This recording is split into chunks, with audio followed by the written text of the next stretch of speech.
there's something about this that's making people look at it and say, wow, I understand it works for you and for you, but I just don't think it works. Like, what is this? Something that's making people believe it doesn't work for them. I've seen it happen, as I said, firsthand. It's interesting. So a couple of years back, people constantly call me a go-giver, okay? So what I did a couple of years back is I would just go on my Instagram and go, who wants to go on a ride-along? I'll take you in the field. I'll show you how to do this. I'll go to an appointment with you. You can go see my attorney. You can go see my title company.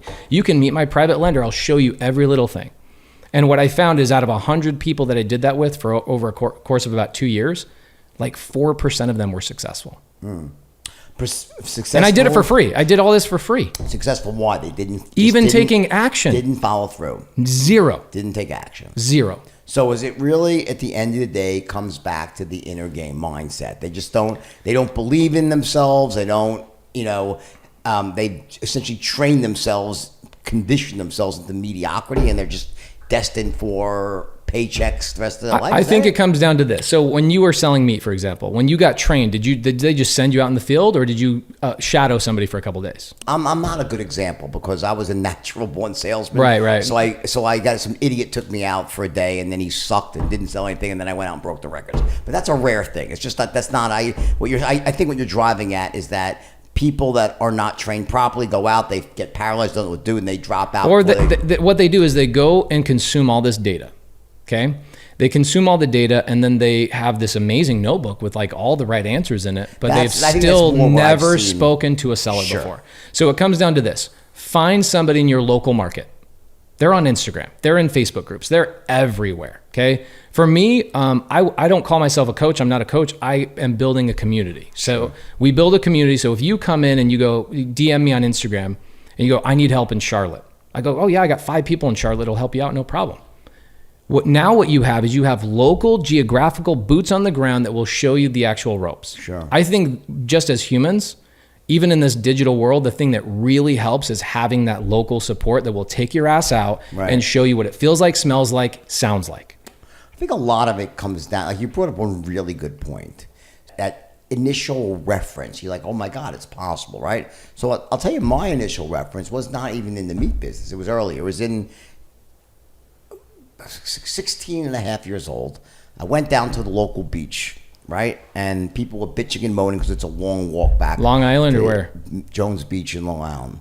It was a long walk back to the concession stand. I'm like, I wonder what happened if I went and, got some ice cream. I already know what the hell you're doing. This is genius. Right? I'll go down, I'll sell for $1 a piece. The next morning I woke up, I went down to the local Good Humor place, right, with a styrofoam cooler. I'll tell you, you weren't even born yet. How about that? It's 1978. This is genius. I love this. I go down with one cooler, costed me $22 back then. I sold it in an hour. I made $120 in 1 hour in 1978, right? That was more than my parents made in like their whole lives, right? In terms of, if you annualize it out. And in that moment, in that day, I was never the same again. And that was what started me on the path to who I am. Before that, I was a fucking lazy kid. I was very good in school, but didn't want to study. And then it was like an aha moment. Like it was like it reordered my entire belief system. It's like, so if I just work my ass off and walk around blanket to blanket, and then next day I went back with 4 cools and made $500, about $2,000 today's dollars, right? And the first summer I made $26,000, which is like $100,000 today, right? And I will tell you that everything that flowed from that happened, like it was that day. Now, here's the interesting thing. 4 friends of mine, I took them down to the beach with me. Oh, this is good. I know where this is going. 3 of them, though, would just like sell 1 cooler and stop. They were okay, I'll make some money, it's more than I make, and they would stop. Only one of them would actually work all day like I did. So there's something about human nature, right? Number one, where like there's such a crucial thing for these rude experiences. So what you're saying is true. But I think having someone that literally takes you out and drags you, it's the idea if someone can get you over the spot of self-belief. Right. Like there's a lack of self-belief, right? Yeah. So like people always say, people have a fear of failure. I said, that's true, but I think more than failure, people don't believe they'll succeed.